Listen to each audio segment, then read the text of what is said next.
dia e a paz do Senhor Jesus a você, amado e querido ouvinte do Leitura Diária.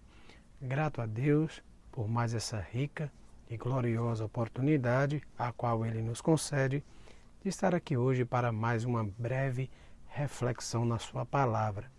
Estamos estudando a segunda lição do segundo trimestre de 2021, a lição que tem por tema geral dons espirituais e ministeriais, servindo a Deus e aos homens com poder extraordinário. E a aula que nós iremos ter no próximo, a Escola Bíblica Dominical, é a aula de número 4, onde nós vamos estudar sobre os dons de poder. E na nossa oportunidade, nessa sexta-feira, estaremos vendo a seguinte temática: edificando a igreja mediante os dons. E neste intento, estaremos agora abrindo a palavra de Deus para lermos primeira carta aos Coríntios, capítulo 14, versículo 12. Leia junto comigo o que diz a palavra do Senhor.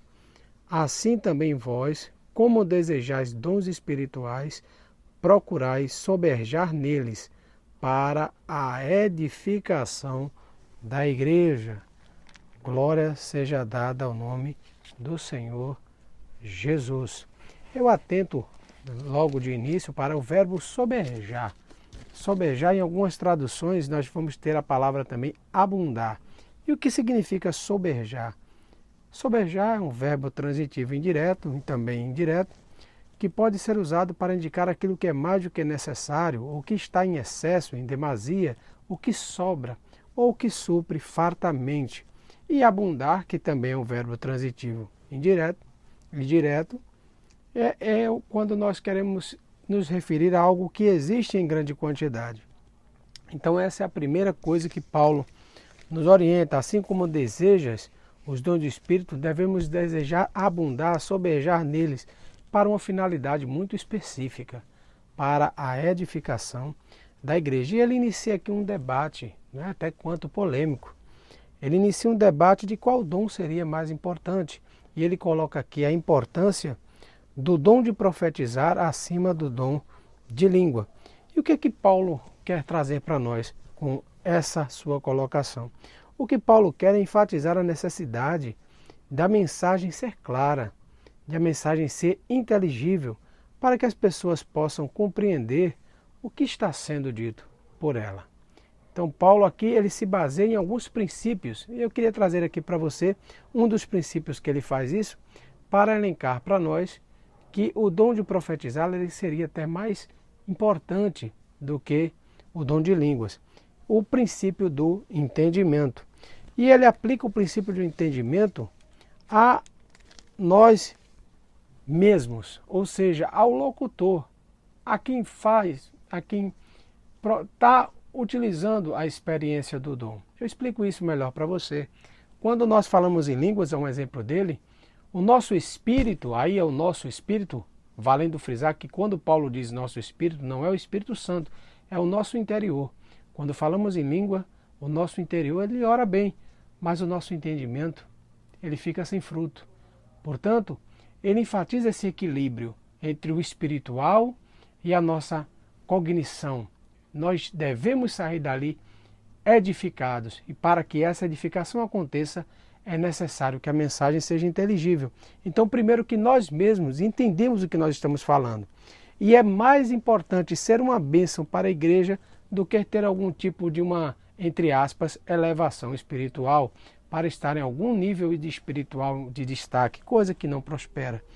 Ele também aplica esse princípio do entendimento na questão dos outros cristãos, né?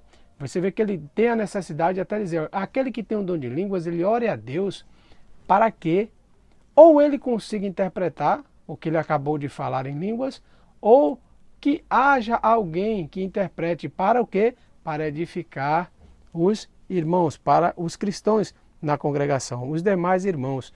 Portanto, essa é a função. E ele aplica também esse princípio do entendimento acerca dos que ainda não foram alcançados pelo Evangelho. Então coloca como é que as pessoas iriam se arrepender, como é que a mensagem conseguiria trazer a clareza nos corações dele para que o Espírito Santo encontrasse ali um espaço para que, agindo do homem, o homem chegasse a tomar conhecimento do seu estado pecaminoso perante Deus, o estado da justiça, do pecado e do juízo.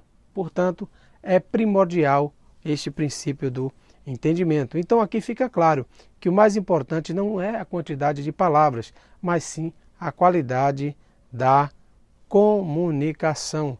É primordial para que se tenha isso. Então, temos um segundo princípio também, que é o princípio da edificação. E o que seria esse princípio da edificação? Esse princípio da edificação, ele nos estimula a concentrar a nossa energia em compartilhar a palavra de Deus para que os nossos irmãos, para que a igreja, ela seja fortalecida e para aqueles que ainda não foram alcançados venham a integrar e ampliar e fazer a igreja aumentar. Esse deve ser sim o desejo de nós, crentes no Senhor Jesus Cristo.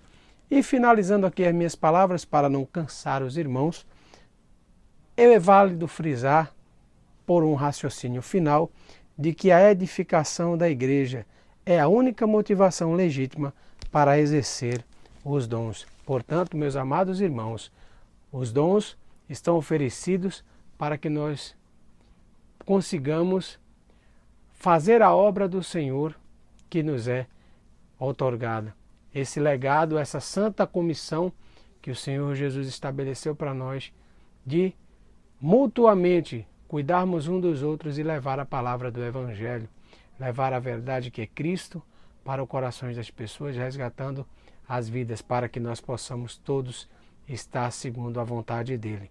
Eu agradeço de coração a oportunidade, agradeço a você que acompanha aqui o nosso leitura diária, continue orando por nós, continue nos ajudando em oração, continue compartilhando e Deus, eu tenho certeza que recompensará a cada um. Ele é galardoador para aqueles que o buscam. Um grande abraço do seu irmão Edgar e fiquem todos na paz e até uma próxima oportunidade, em nome de Jesus.